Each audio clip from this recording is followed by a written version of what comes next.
Narito na ang mga malalaking balitang Central Luzon ngayong araw. Smuggled na asukal na nagkakahalaga ng 16.7 million pesos nasabat sa Subic Freeport. Healthcare workers sa Bataan tatanggap ng 15,000 pesos bilang cash incentive. Legasiya sa public service si Congressman TARZAN LAZATIN tampok sa isang libro. At Barangay Tanabastagan, may surpresang inihanda para sa mga manonood ng Giant Lantern Festival 2021.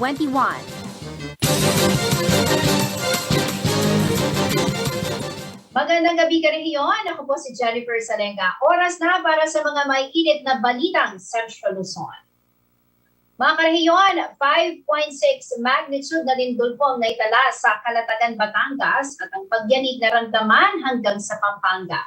Naitala ng PBOGS ang isang 5.6 magnitude na lindol sa Calatagan, Batangas kanina pong 5:12.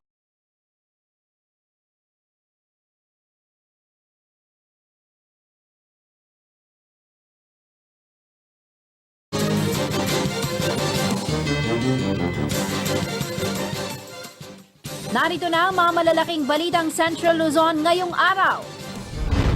Smuggled na asukal na nagkakahalaga ng 16.7 million pesos nasabat sa Subic Freeport. Healthcare workers sa Bataan tatanggap ng 15,000 pesos bilang cash incentive. Legasiya sa public service si Congressman TARZAN LAZATIN tampok sa isang libro. At Barangay Tanabastagan, may surpresang inihanda para sa mga manonood ng Giant Lantern Festival 2021.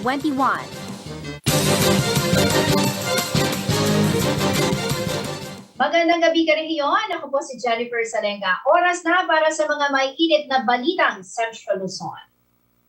Mga karehiyon, 5.6 magnitude na lindol po ang naitala sa Calatagan, Batangas at ang pagyanig naramdaman hanggang sa Pampanga. Naitala ng PBOGS ang isang 5.6 magnitude na lindol sa Calatagan, Batangas kanina pong 5:12 ng hapon. Naramdaman ng ilan sa ating mga kabanen dito po sa Pampanga ang mahinang pagyanig. Ibinahagi naman ng ilang netizens ang kanilang lokasyon kung saan naramdaman ang lindol. Ayon po kay Jeremy Esmeralda, mahinang pagyanig ang naramdaman sa Dasmariñas, Cavite. Gayon din po sa Bacoor, Cavite. At sabi ni Jerome Kama, siya po ay nakaramdam ng pagkahilo dahil sa pagyanig na yan. Si Jocelyn Laksa, ramdam din ang lindol sa Natividad, Guagua, Pampanga. Si Cristel Almario, ramdam din po o naramdaman din nila ang mahinang pagyanig sa Arayat, Pampanga. At ang sabi po niya ay keep safe sa lahat. Si Julie Salud de Guzman at Kihok, naramdaman din daw ho nila ang lindol sa kanilang lugar sa may Florida Blanca. Gayon din po sa Masantol, Pampanga. Nag-message din po sa ating Facebook si Lewar Santos.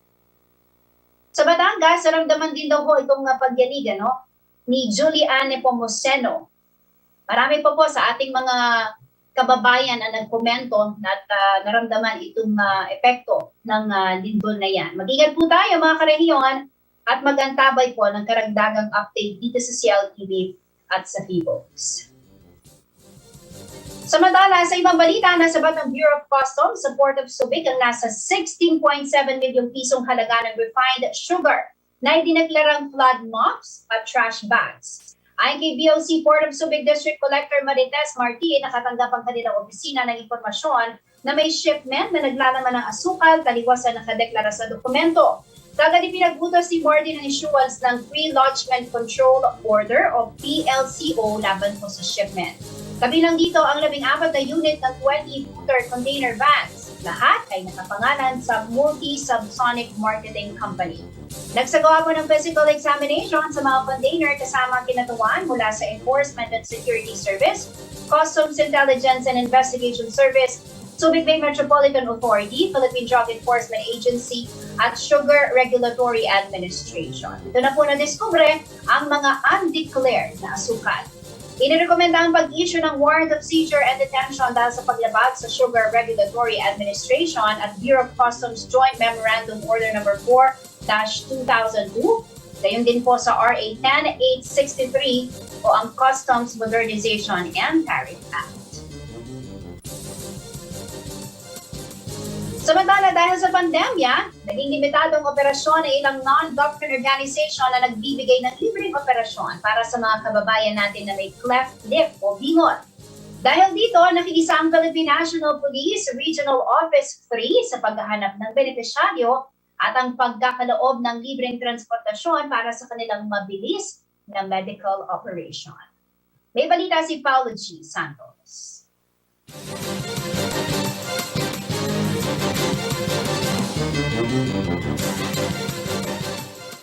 Naaninag ang tuwa sa mukha ni Laika Andrea Adhaw nang maabutan ng CLTV News Team sa Rosario Memorial Hospital dito sa Guagua, Pampanga.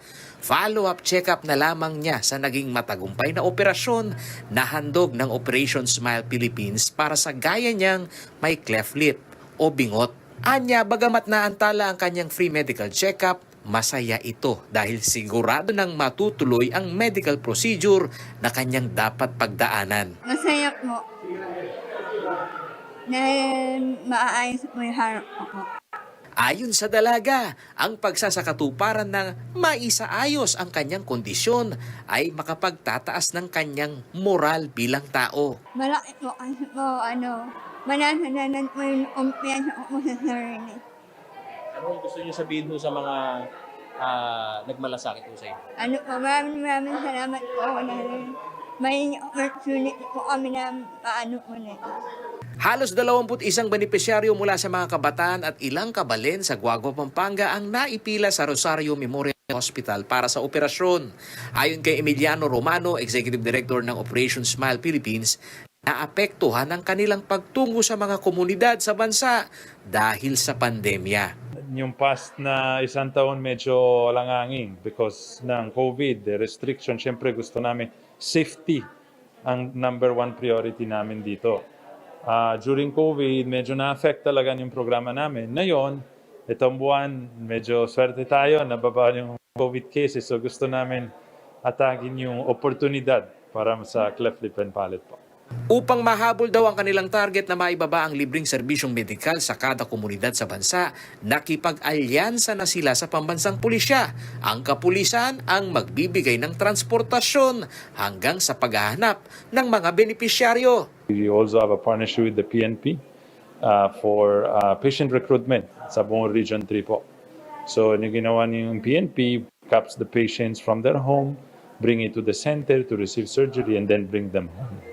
Samantala, ayon kay Central Luzon Chief of Police General Matthew Bakay, pasok sa Barangay Bayanihan Community Service ang dagdag na commitment nila sa mga NGO na umaasa ng logistics ng PNP para makakuha ng benepisyaryo. Nakipag-partner sila sa Philippine National Police 1 dahil sa logistics and of course yung mobility na kung saan ginagamit natin yung mga police para makita yung mga probable patients, yung of course Operation Smile, this is on cleft lip and palate. So pag na-identify na nila, they also requested that as part of ng memorandum of agreement namin is kami yung susundo sa mga pasyente for them to be brought here. So we are very fortunate or lucky na rin na involve ang PNP, and we are very glad na nasama kami dito because malaking tulong din ito, lalong-lalo na sa mga kababayan natin with, of course, that deformity. Ipinananawagan din ni General Bakay na maaaring direktang makipag-ugnayan sa mga Chief of Police ang mga kababayan nating hirap na magkaroon ng access patungo sa mga centers ng NGO para sumailalim sa medical procedure. Bagamat dagdag na trabaho umano ito ay katugunan anya ang programang tutulong sa mga NGO para sa community service ng PNP. We will always find time. Kasama ito, kung sasabihin natin sa law enforcement, because nakakatulong tayo. This will impact on the community. Makikita nila that the PNP is also involved on this type of activities, lalong-lalo na this is CONG gawa. Apolitical naman anya ang serbisyong ito na hindi maididikit sa anumang pangalan ng politiko. Sinabi ni General Bakay na ang NGO ay matagal na sa pagkakawang gawa na mula sa mga volunteer doctors at medical team na umaalalay sa mga kapuspalad nating kababayan na may medical condition na kailangan ng libreng surgery. Paolo G. Santos, CLTV News. Sa pagbabalik ng CLTV News. Healthcare workers sa Bataan tatanggap ng 15,000 pesos bilang cash incentive. Mahigit 50 magsing-irog ikinasal sa mass civil wedding sa Bacolor. At Angeles City, 6th place sa top performing city sa bansa pagdating sa revenue collection. Manatiling nakatutok para sa iba pang mga nauunang balita ngayong araw.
Nagbabalik ang CLTV News. Bilang pagpapakita ng pasasalamat sa kanilang serbisyo at sakripisyo, inanunsyo po ng Bataan Provincial Government ang pagbibigay ng 15,000 pesos incentives para sa mga healthcare workers sa lalawigan. Ang samahan naman ng mga medical frontliner patuloy nang hinihikayat ang mga Bataenyo na tumanggap ng COVID vaccine upang hindi na maulit pa ang coronavirus surge sa probinsya. Si Reniel Bawid ang may report.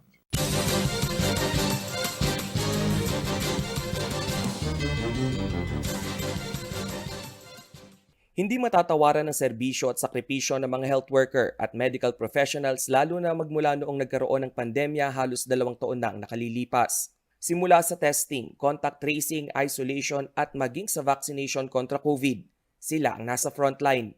Kaya naman bilang pasasalamat magbibigay ng additional na 15,000 piso na cash incentive ang provincial government ng Bataan para sa mga healthcare workers sa lalawigan. Sana nga po lahat po tayo magpabakuna. No?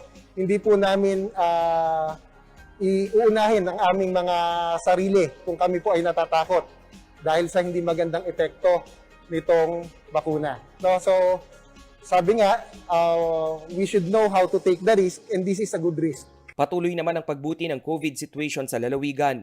Ang COVID tally na minsang pumalo sa 5,000, nasa 65 aktibong kaso na lamang sa kasalukuyan. Kaya naman sa paglabas ng bagong variant of concern na Omicron, patuloy ang pangihikayat ng Provincial IATF na magpabakuna na ang lahat ng pasok sa eligible vaccine population.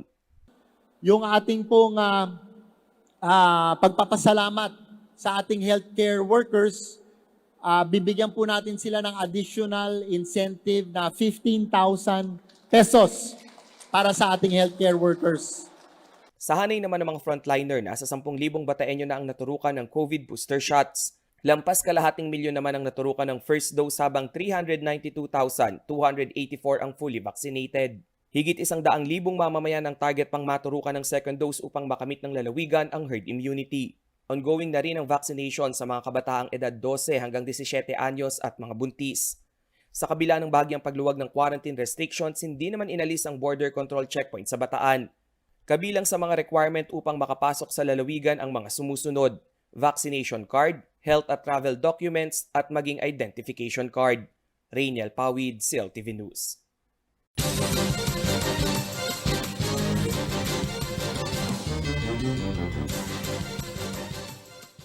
Kasunod ng pagbaba ng bilang na aktibong kaso ng COVID-19, nagsimula na rin manumbalik ang ilang pre-pandemic events sa bayan po ng Bacolor, Pampanga. Nitong ikalawang linggo ng Disyembre, naikasal na ang 56 couples na napurnada ang pag-iisang dibdib dahil sa kaliwat nga ng restriksyong dala ng pandemya. Ang local tourism sa lugar, unti-unti na rin umanong pinahihintulutan, ayon po yan sa local IATF. Nagbabalik si Rainiel Pawid.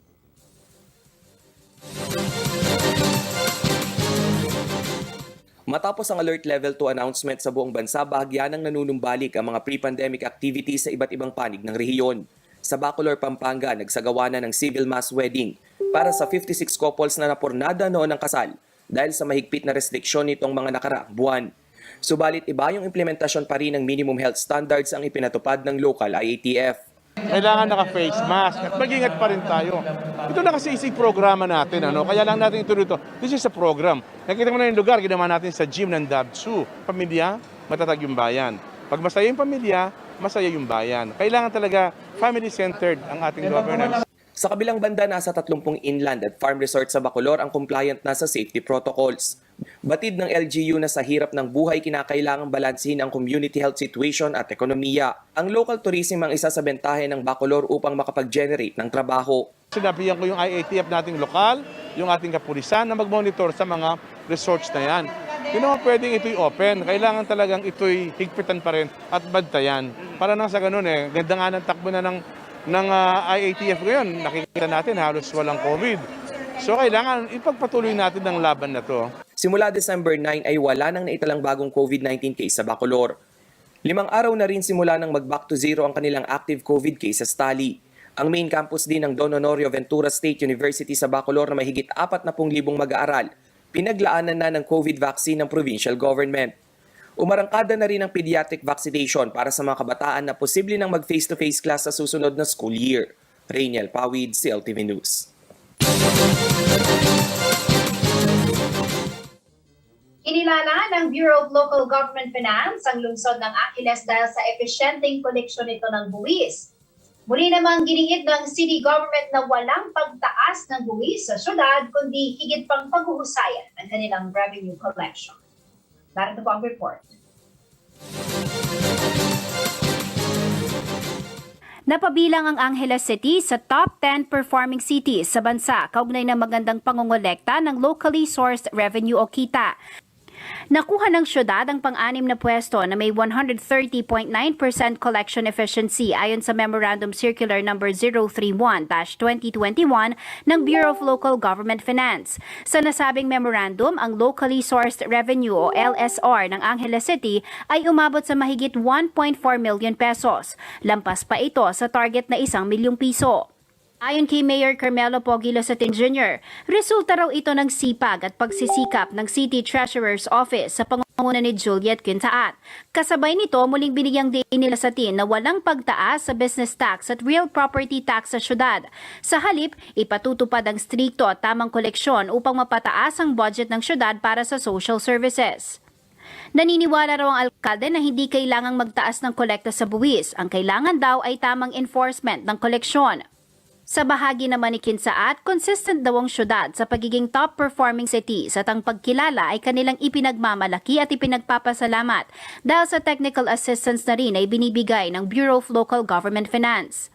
Dagdag pa ni Quintaat, ipinapakita rin ang parangal na ibinigay sa syudad na hindi ito nakadepende sa National Taxes Allocation o IRA dahil kaya raw nito na tumayo sa pamagitan ng epesyenteng koleksyon. Dahil daw sa sama-samang pagsisikap ng mga revenue generating offices tulad ng Assessor's Office at Business Permit and Licensing Division, kasamang magandang collection strategy at innovation na ipinatutupad sa syudad tulad ng online payment ng real property tax at hindi magtatagal ang online payment para sa business tax, mas lalo raw lalakas at magsisilbing motibasyon sa kabila ng hamong pang-ekonomiya dulot ng pandemya. Pagpapakita rin daw ito ng pagpapahalaga ng kanilang opisina sa mga customer o ang transacting public, mabilis na pagfa-facilitate at magandang contribution para sa iba't ibang proyekto ng syudad. Bilang ito ang pinagkukunan ng pondo para sa government operation. Espesyal din daw ang parangal na natanggap ng syudad dahil nakamit ito sa panahon ng pandemya kung saan lahat ay nahaharap sa hamong pang-ekonomiya. Sa kabila nito, ang mga negosyante raw sa syudad pursigidong magbayad ng buwis na malaki ang naitutulong sa pagpapatupad ng mga social services sa syudad. Jennifer Salenga, CLTV News. Manatiling nakatutok at magbabalik ng CLTV News.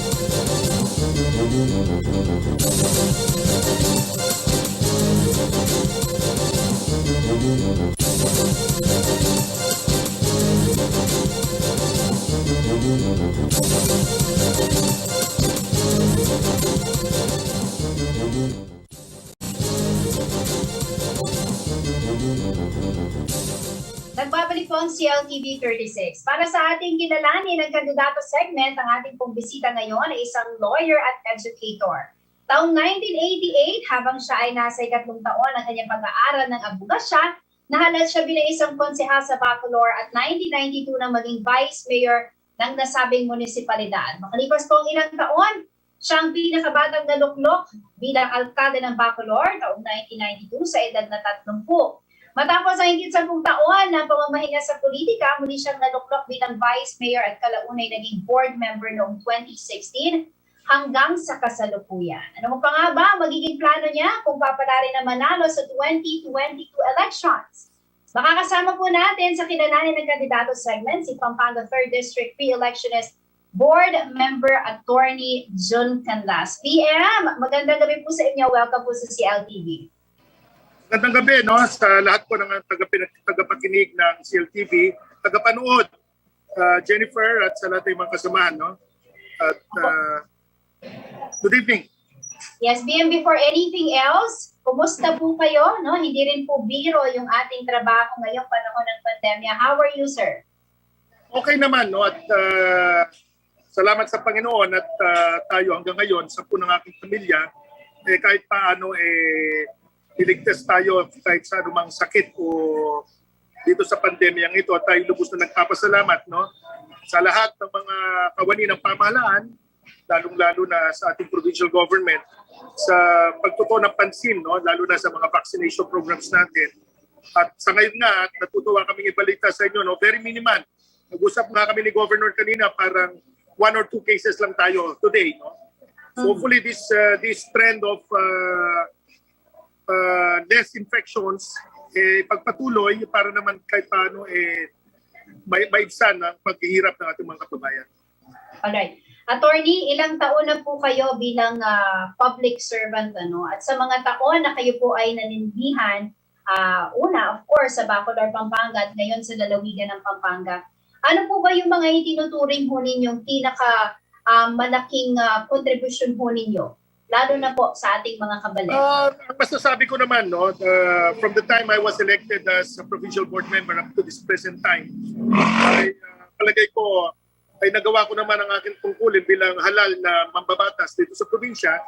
I took an active role in the formulation of the various policies, strategies ng provincial government, lalong-lalo na sa budget process natin na kung saan ay naging malaki ang ating partisipasyon para sa ganoon ay masigurado yung mga kaukulang mga proyekto na magbibigay kalakasan, kakayahan sa ating mga kababayan ay mabigyan ng tuon, no? At mapasama sa ating mga priority programs ng ating pamahalaan. At patuloy natin ginagampanan ng ating tungkulin, no? Bilang isang public servant. Sa katunayan, tayong principal author ng ordinansa natin na nagbigay ng amnesty, no, sa mga real estate taxes natin sa buong probinsya. At ngayon tayo din ang principal author nung nakasalang na sa first reading ang isang ordinansa na naglalayon na mabigyan ng tax relief ang lahat ng mga taxpayers natin, ng mga homeowners dito sa buong lalawigan ng Pampanga. At sinusulong din natin, no, ang isang resolusyon na kung saan nihikayat natin lahat ng pamahalang lokal dito sa probinsya, mga local government units natin, ng mga munisipyo, para sa ganoon ay mabigyan ng panibagong sigla ang ating ekonomiya. No? Kahit paano, bawasan nila yung singil sa ating mga business permits, no, mga business licenses natin, para sa ganoon naman mabigyan ng daan ang ating mga naapektuhan ng mga business establishments, ng mga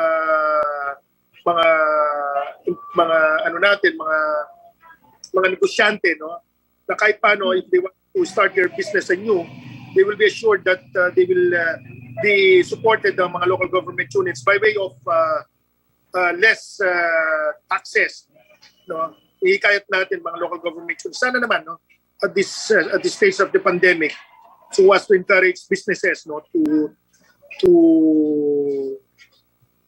para magkaroon ng mga masiglang negosyo, huwag muna magtaas ng mga buwis. No, yan ang isa sinusulong natin. So, no, hopefully, mabigyan ng panibagong sigla lahat ng mga basic services natin this coming years to come. No? And hopefully, mabigyan daan pa rin ng ating mga distrito kung gusto nilang makapanalbihan ang isang ordinaryong abogado na kagaya natin, na tingnin ko naman sa malawak nating eksperyensya at si prinsipyo natin na people empowerment parati ang aking prinsipyo sa panunungkulan. Pagbibigay kalakasan sa mga mamamayan by way of providing the basic services that the province can provide and providing funding sa mga priority programs ng pamahalaan. Basically tayo ay chairman ng Committee on Agriculture, kaya binibigyan tuon natin, no, ng pansin ang lahat ng sektor ng agrikultura, hindi lamang sa aking distrito, kundi na rin sa buong probinsya. So yun, Jennifer, ang gusto nating ipagpatuloy kung mamarapatin ng ating mga kadistrito at nanaisin na isang kagaya ko na ang tanging adhikain sa buhay, ang fulfillment ko kasi bilang isang public servant ay kung may ibsan, no, yung pamumuhay at mabibigyan ng kalakasan, kakayahan ng ating sambayanan. That gives me fulfillment more than anything else. If my province mate and my constituents dito sa 3rd districts ay tunay na magiging empowered sa kanilang mga pamumuhay. Yung po mga nabanggit ninyo, no, maganda yung plano ho ninyo para, of course, nasa panahon pa rin po tayo, attorney, ng pandemya, at maganda na ibigay po natin yung suporta na kailangan ng ating mga negosyante na apektado rin, no, because of the pandemic. Pero ito pong panahon na ito, it's a learning experience for all of us, no? Pero kayo po bilang isang mambabatas, no, sa lalawigan po ng Pampanga, ano po, attorney, yung mga nakita po ninyong problema ngayong panahon na ito na sa tingin po ninyo kailangan tutukan, kailangan pong mabigyan ng solusyon through a legislation, ano po yung mga lessons na natutunan po natin in this time of pandemic na kailangan po natin bigyan ng pansin, no? Bigyan ng prioridad. Kung sakali kung kayo ay manari. Sa lahat ng mga pagkakataon, hindi lamang sa panahon ng pandemya, kailangan talaga magkaroon tayo ng pagkakaisa. No? Unity of purpose, tsaka bilis kilos, ika nga. No? Dito sa pandemya kasi, no, we need really to act fast. Kailangan mabilis tayong kumilos sa pagbibigay ng mga serbisyo. Sa pagbabakuna, kailangan talaga mabilisan yan. No? At sa paglulunsad ng mga programa pangkabuhayan, kailangan mabilis din ang kilos natin dyan. Kaya nangangailangan talaga ng masusing pag-aaral, no? Simula sa barangay level hanggang municipal, hanggang sa provincial level. No? We really need to know, no, the problems of our people, kumpisa sa barangay, sa munisipyo, and make use of the available resources natin. No? Ika nga, sabi nga natin, judicious use. Yung gamitin natin yung ating mga resources natin, yung mga pondo natin, yung mga kagamitan natin sa mga akmang mga programa, akmang mga serbisyo para walang masayang. So during these times of the pandemic, really, ay kailangan talaga, no, there is no time really for us, no, na magtamad-tamad. Kailangan talaga magsipag. Yun naman talagang parating aming panuntunan ever since na ako'y mahadal bilang isang public servant when I started at the young age of 22, from the time I was elected mayor of my town in the town of Bacolor, at hanggang ngayon sa kasalukuyan na tayo board member. No? Kailangan talaga matuon tayo sa problema, parating nakikinig sa mga rekomendasyon, at parating bukas ang ating mga tenga, ating mga mata, no? Sa mga karaingan at sa mga pangangailangan ng ating mga kababayan. And of course, no, lalo na ngayon, panahon ng eleksyon, no, we should learn how to set aside whatever political differences that we may have with our political opponents. At the end of the day, kailangan natin pagtuunan yung mga problema ng ating kinakaharap. No? Merong panahon ng politika, merong panahon ng pagsiservisyo, merong panahon ng pangampanya. So at this time, we should still continue to concentrate on the things ahead of us, yung mga problema ang ating kinakaharap, yung mga programa ang ating dapat ilunsad. No? So araw-araw yan. Kahit tayo nangangampanya, huwag kalimutan yan. Yes. BM, kayo po ay aktibong sumusuporta sa kandidatura, no, para sa pagkapangulo ni Manila Mayor Isko Moreno. Bakit po siya yung napili po ninyong suportaan? At sa tingin po ninyo, ano po ang magiging epekto po nito sa kandidatura niyo? Tayo naman nakita natin, no, yung mga ginawa ni Mayor Isko Moreno sa lungsod ng Maynila. Ika nga, sabi ko nga, kung yung mga nagawa ni Mayor Isko Moreno ay magagawa natin sa buong bansa, napakaganda, di ba? Yung housing program niya, no, ibig sabihin, nakita mo yung mga condominium, no, yung mga pinapatuyo na sa mga mahihirap, mabilis ang pagkilos niya. Ika nga, sabi niya, yung mga hindi natitikman ng mga pasilidad ng mga mahihirap, gusto ko maranasan at matikman nila. Yun ang prinsipyo ni Isko, no? The things and the facilities and the services that the poor have not enjoyed, no, sa tingin niya, through government effort, through government funding, kahit paano mapatikman yung mga serbisyo, kagaya ng mga magagandang hospital services. Kaya nakita nyo naman yung mga hospitals niya sa Maynila. So imagine yung quality, no? Yung bagong gawang tayo sa Maynila, St. Luke's ang standard. Yung mga eskwelahan na pinapatayo niya, no? Singapore standard. Ika nga yung mga public schools na kung saan ako nakapag-aral, sabi niya, gusto ko yun maging kahalintulad ng standards ng Ateneo, ng Lasal.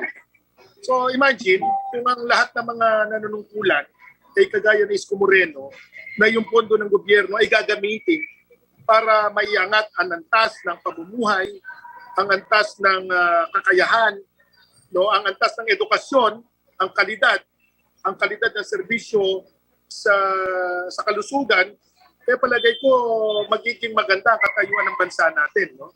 Alright. Imagine, and it's quite as exemplified no, yung kakayahan, ano, yung magiging epekto ng kakayahan ng isang unungkulan.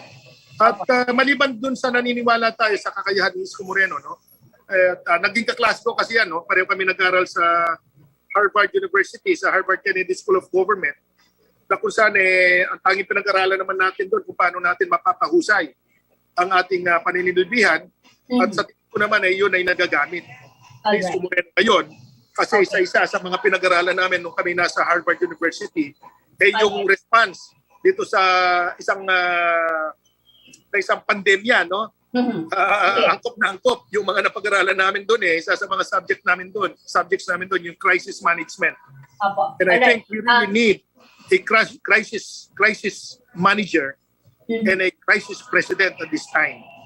And I do believe that DM, in as much as we want to hear is the more, one. in as much as we want to hear more from you po, lalo na sa mga plataforma ho ninyo, kulang po ang ating oras. But anyway, imbitahan po namin kayo muli, no, para po sa isa pang panayam, no, para malaman po ng ating mga kabilen kung ano pa po ang plano ho, no, ni board member Canas. Maraming salamat po sa inyong oras, sir. Good luck po sa inyong Yeah, thank you, and hopefully we could have more time, no, para sa ganoon lalo nating mapag-usapan, no, ang lahat ng ating mga plano. In so short time, hopefully, bigay natin mga general ideas, no? Kaya katunayan nga, nandito ako, nagsusumba ako, no? It's one way of, it's one way of knowing, no, yung pulso ng mamamayan. Parati naman maraming salamat. Your feet shall always be on the ground, no? Yes, sir. Again, good luck po sa inyong kandidatura sa May 2022 elections. Mga kareyon, si Pampanga 3rd District Re-Electionist Board Member, Attorney John Latmas. Thank you, Jennifer. God first tayo. God first. You're welcome, sir. God bless you po. Samantala, sa ibang balita po tayo, isinapubliko na ang isang aklat na tumatalakay sa naging legasiya sa serbisyo publiko ni dating Angeles City Mayor at dating Pampanga 1st District Representative Carmelo Tarzan Lazatin Sr. Pinamagatan nitong CONG Tarzan Lazatin, a public life na isinulat po ng batikang journalist na si Bong Lacson at inilimbag naman ng Pampanga Press Club. Ang mga naging eksena sa book launching, silipin natin sa ulat ni Paolo G. Santos.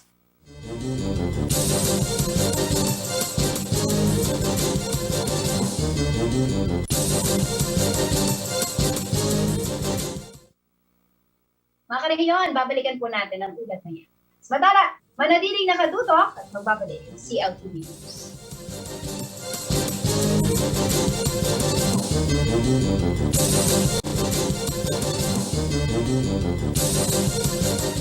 Nagbabalik ang CLTV News. Isinapubliko na ang isang aklat na tumatalakay po sa naging legasiya sa serbisyo publiko ni dating Angeles City Mayor at dating Pampanga 1st District Representative Carmelo Tarzan Lazatin Sr. Pinamagatan itong CONG Tarzan Lazatin, a public life na isinulat ng batikang journalist na si Bong Lacson at inilambag naman ng Pampanga Press Club. Ang mga naging eksena sa book launching, silipin po natin sa ulat ni Paolo G. Santos.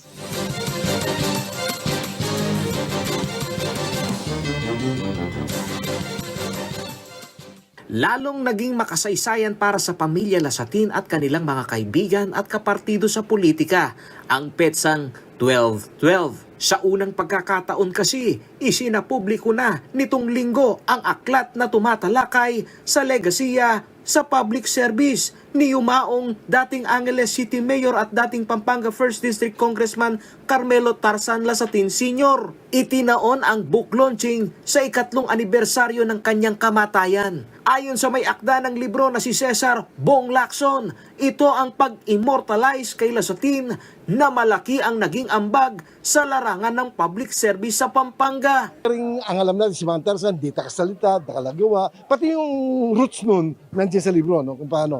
Ako, akala ko, alam ko ng marami kay Mang Tarzan dahil for so long time, kino-cover siya. Tsaka we came to a point na it's close and personal ang ano namin. Pero marami pa rin akong na-discover dito. Sabi nga, hindi lang pala mas magaling si Mang Tarzan sa pagpa-father ng children. Nakapag-father siya ng institutions. Yan, nasabi kanina nga si J.B. Lingad. ang pagkapalangal niyan kay Mang Tarzan. Dagdag pa ni Lacson, layon ng aklat na maituro sa mga kabataan ang mga nagawa ni Kong Tarzan, lalo na sa iba't ibang institusyon sa lalawigan. Siya rin ang nag-ano ng bill for the transformation of the Pampanga Agriculture College into Pampanga State Agricultural University. Siya rin nagpalang bill niyan. Of course, we all know, sa Mabalacat City, siyang tatay ng cityhood. Kapamilya na raw ang turing sa kanya ni Kong Tarzan. Ito naman ang patutuo ni Clark International Airport Corporation Vice President at Angeles City Chief Vaccine Implementor IC Calagwas. Hindi nawalay sa angkan ng Lazatin si Calagwas na hanggang ngayon nagsisilbing advisor ni Mayor Pogi Lazatin Jr. Anya, matagal na raw dapat na nasimulan ito. Ang tribute daw kay Kong Tarzan ay memorable hindi lamang sa mga Angileño kundi sa unang distrito ng Pampanga. Yung magiging tribute namin sa ambag niya sa unang distrito ng Pampanga. At syempre masaya kami dahil after 14 years na isabuhay namin yung libro. Although, in a way, nagsisisi rin kami, sana nagawa namin ito ng mas maaga, sana nakita niya nung buhay pa siya.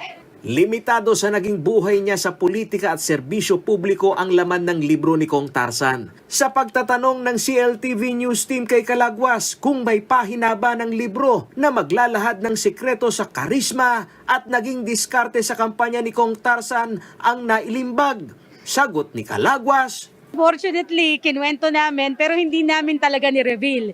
So, pinakamaganda dyan, basahin nyo at read between the lines. Samantala, ayon kay Angeles City Mayor Carmelo Lazatin Jr., ang hiwaga ng branding nila na may puso sa Angeles City ang isa sa tampok sa libro.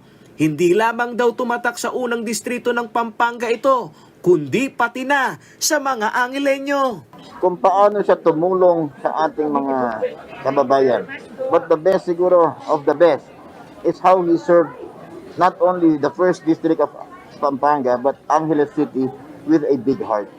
Sangkap din umano ng libro ang transformation ng lideratura ng kanilang political clan mula sa ninunong si Governor Rafael Lazatin. Para kay dating Pangulong Gloria Macapagal Arroyo, ito rin ang isa sa matututunan sa libro kung papaano napanatili ng pamilya ang tiwala ng mamamayan sa kanilang kalidad ng serbisyo publiko.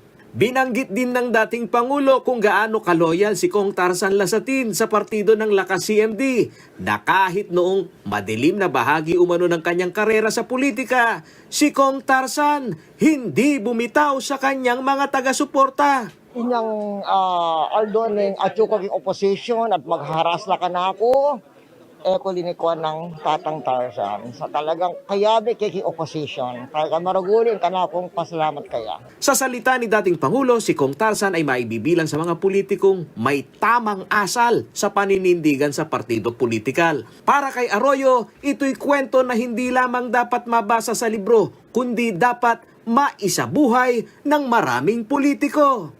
Hindi lahat loyal. Kaya yung talagang loyal, alam mo na maasahan mo. Hanggang kailan.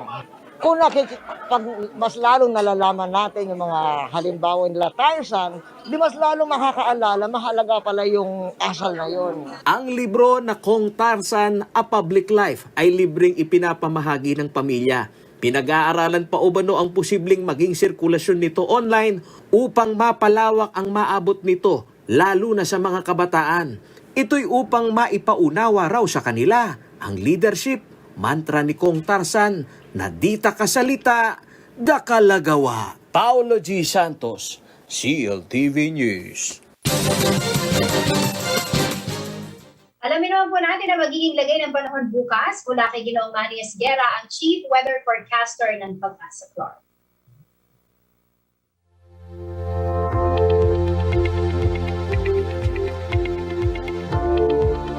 Magandang gabi po, narito po magiging tayo ng panahon sa susunod na 24 oras. Northeast monsoon po ang nakaka-apekto ngayon sa Northern at Central Luzon. Kaya po medyo malamig-lamig po ng konti ang ating panahon at ang ating pakiramdam. Samantala po, meron po tayong binabantayang isang active tropical cyclone sa labas po ng PAR pero inaasahan pong papasok siya ngayong araw hanggang mamayang gabi po yan.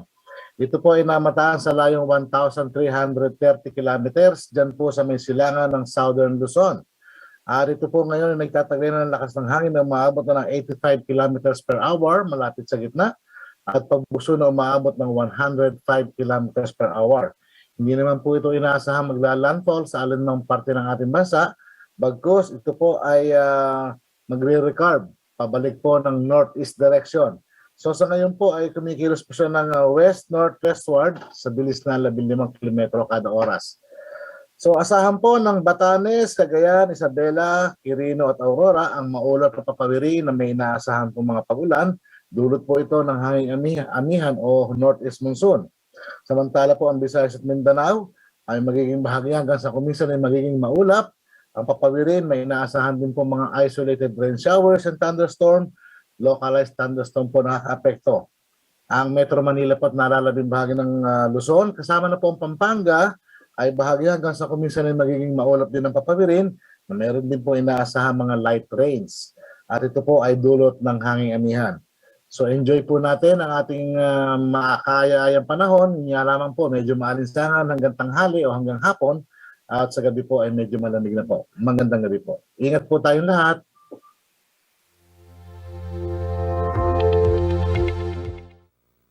At yan ang mga balitang nakalap ng CLTV News. Kasama po ang buong pwersa ng CLTV News and Current Affairs. Ako po si Jennifer Salenga. Maraming salamat po mga karehiyon.